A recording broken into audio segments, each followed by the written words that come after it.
नमस्कार। फिर से एक बार स्वागत है मेरे चैनल पर।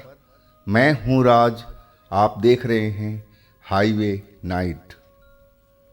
दोस्तों, आज जो घटना हमें भेजे हैं उनका नाम विजय है। विजय यूपी अलीगढ़ ज़िले के रहने वाले हैं और ये घटना 2022 की है।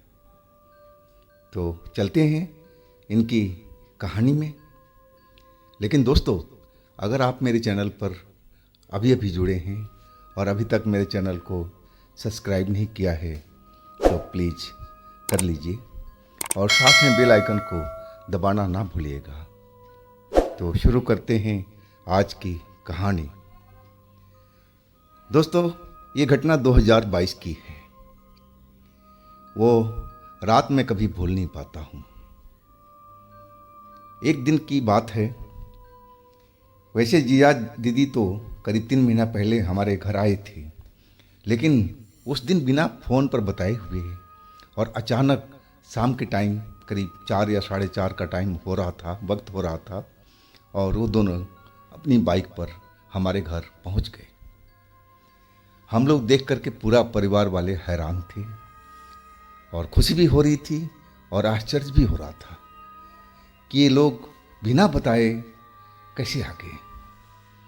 लेकिन हम लोग बिल्कुल खुश थे दोनों को देख करके। दोनों बहुत खुश नज़र आ रहे थे। जीजा भी खुश नज़र आ रहे थे और दीदी भी खुश नज़र आ रही थी। मैं ही उनसे पूछा कि जीजा, आप बताए नहीं कि आप आज आ रहे हो?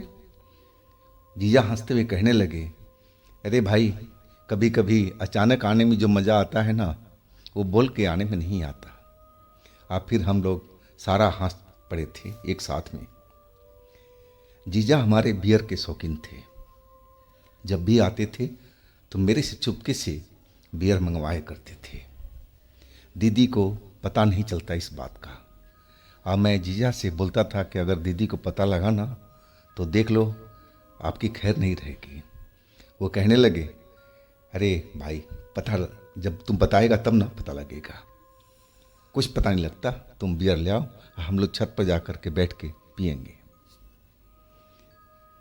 तो ऐसे ही चलता रहता था। जीजा के साथ में मेरा रिश्ता बहुत मधुर था, एक दोस्त की तरह थे। मैं उनसे ज्ञान भी लेता था, वो अच्छी अच्छी बातें करते भी थे। और अचानक उस दिन जो आए ना, तो मेरा खुशी का ठिकाना नहीं था। आते ही मुझे उन्होंने इशारा कर दिया था। मैंने भी इशारे में उनको जवाब दे दिया कि हाँ, आपका प्रबंध हो जाएगा, मैं बियर ज़रूर लाऊंगा। अब घर में जीजा की सेवा भाव की तैयारी चल रही थी। खाना वाना बनने लगा था और हमारी मम्मी थी, दीदी के साथ में बैठ कर के बातें करने लगी। अब मैं बाहर निकल गया था ताकि जीजा के लिए बियर का इंतज़ाम कर सकूं। और जब मैं आया तो अंधेरा तो हो ही चुका था। करीब करीब 7:30 का रात का टाइम हो चुका था। मैं छत पर वो बियर ले जा करके रख दिया था। और फिर जीजा को मैंने इशारा किया कि आ जाओ, मैदान क्लियर है। और जीजा मेरा इशारा समझ करके मेरे साथ चल पड़े थे छत के ऊपर में।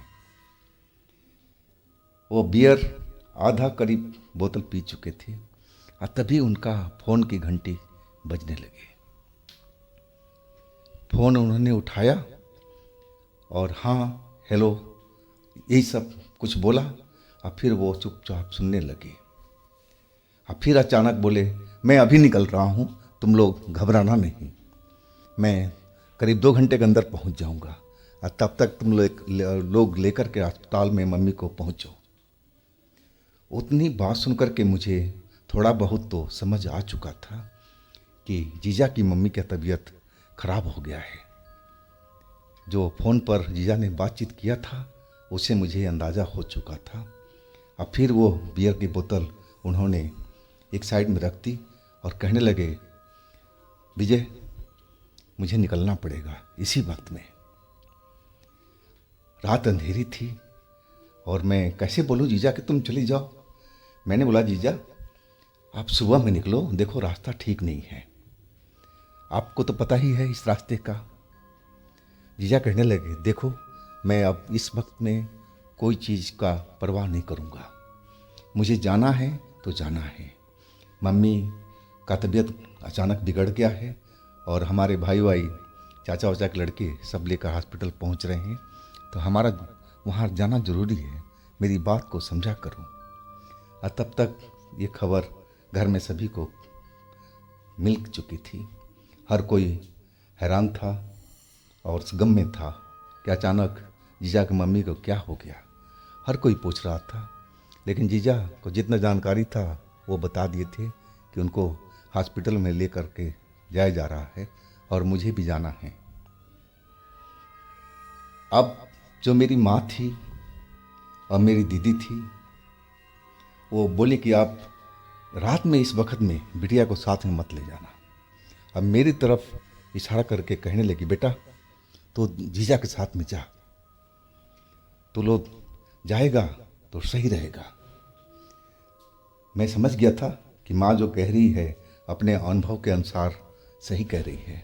रात में औरतों लड़कियों को वो भी ले जाना सुनसान रास्ते पर ठीक नहीं था। अब मैं तैयार हो चुका था। अब मैं बोला, जीजा चलो चलते हैं। अब हम बाइक से निकल चुके थे। जीजा बाइक चला रहे थे और चुपचाप कुछ बोल नहीं रहे थे। अब मैं उनके पीछे बैठा हुआ था और तेज तेज बाइक चलाते हुए आगे की तरफ बढ़ते जा रहे थे। अब जो आगे करीब हम 8-9 किलोमीटर निकल आए थे। अब जो आगे का रास्ता था वो थोड़ा सुनसान था। सुनसान तो पहले भी था, लेकिन वो रास्ता जो था थोड़ा भूतहा था। लोग बाग गांव के जो बताते थे कि उस रोड पर बहुत प्रेत रात में दिखाई पड़ते हैं, और जीजा भी ये बात जानते थे और मैं भी जानता था। लेकिन जीजा कुछ नहीं, स्पीड कम भी नहीं कर रहे थे, वो लगातार स्पीड को कंट्रोल किए हुए थे और तेज चला रहे थे। शायद उनको इस वक्त में भूत प्रेत का मतलब नहीं था। वो अपनी ध्यान जो था माँ के ऊपर लगाए हुए थे और चलते जा रहे थे। लेकिन मुझे उस जगह पहुँचते ही डर लगने लगा था। मैं थोड़ा डरा हुआ बैठा हुआ था जीजा के पीछे, और अचानक जीजा के सामने में वो चीज़ आ गया जिसकी हम कल्पना भी नहीं कर सकते थे। एक लंबा सा आदमी हाथ में एक डंडा लिए हुए और सफ़ेद कपड़ों में बाइक के सामने दिखाई दे गया। और जैसे ही जीजा ने देखा वो अपना ब्रेक लगा दिए। मैं भी डर चुका था देख करके कि रात के टाइम में, वो भी अंधेरी रात है, और वो सड़क पर बीचों बीच एक लंबा आदमी सफ़ेद कपड़ों में डंडा लिए और बिल्कुल खड़ा है।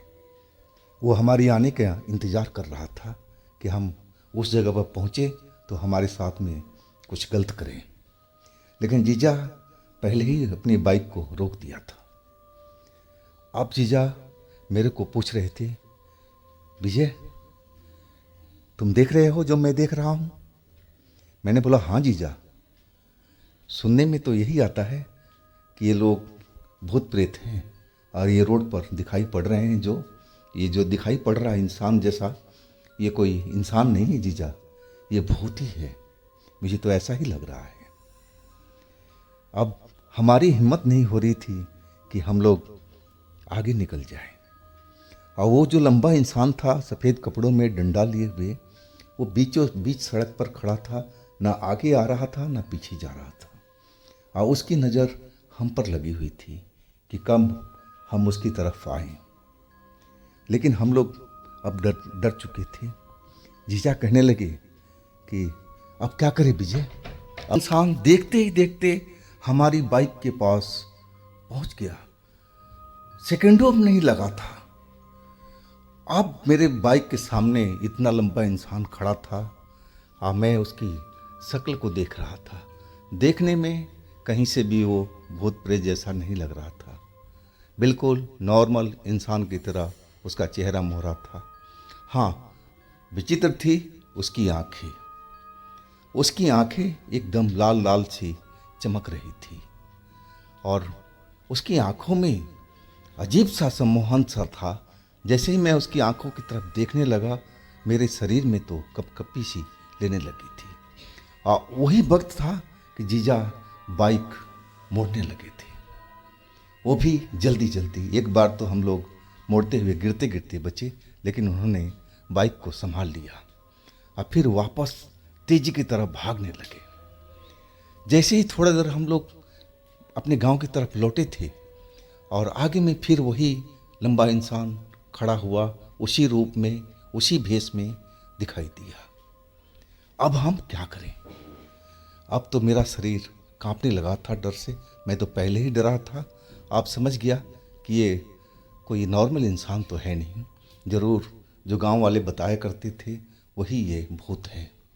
अब हम लोग को ये छोड़ेगा नहीं, ये हमें ज़रूर मार देगा। और जीजा जो थे वो भी डरे हुए थे, लेकिन वो बाइक को फिर वापसी उल्टा जिधर उनका गांव था उस साइड में मोड़ने लगे।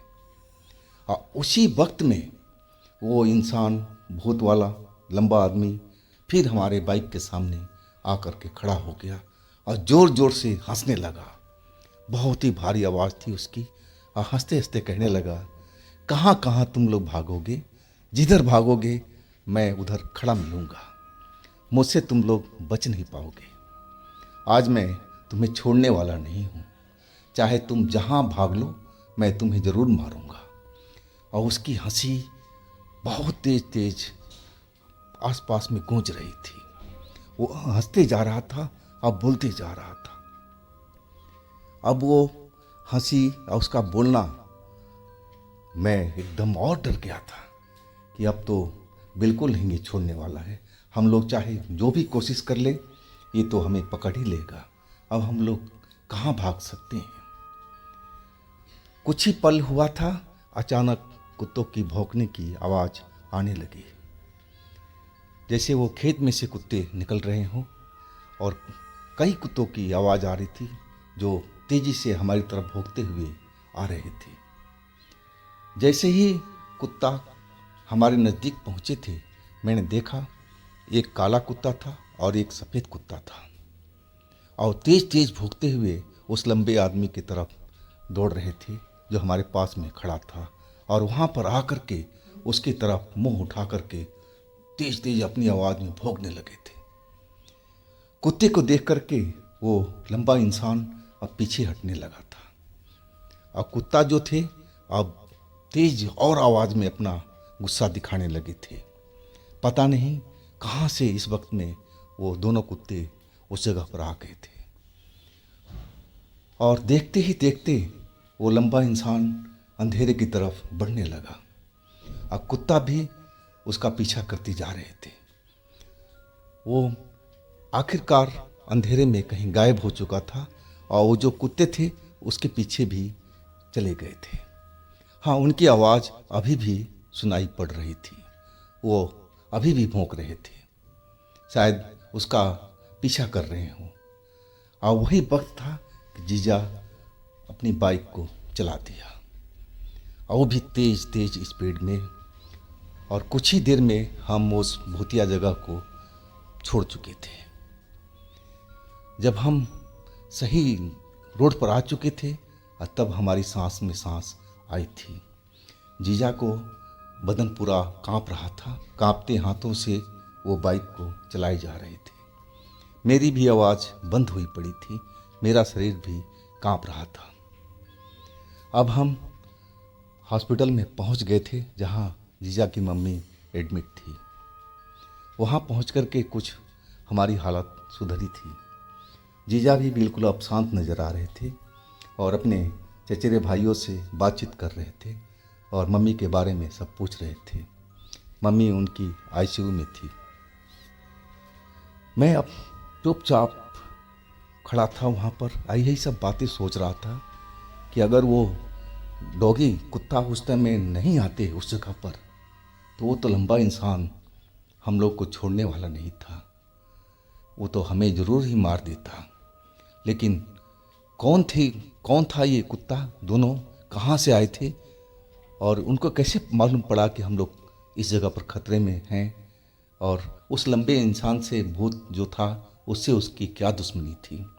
ये कहानी, ये पहेली हमें समझ में नहीं आ रही थी, लेकिन जो भी था उस वक्त ने दोनों कुत्तों ने हमारी जान बचाई थी।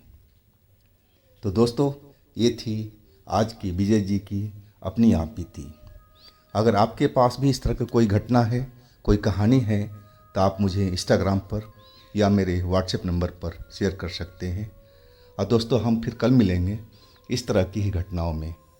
आप मेरे दूसरे चैनल पर भी ज़रूर विजिट कीजिएगा, उनमें भी अच्छी अच्छी कहानियाँ हमने डाली हुई है।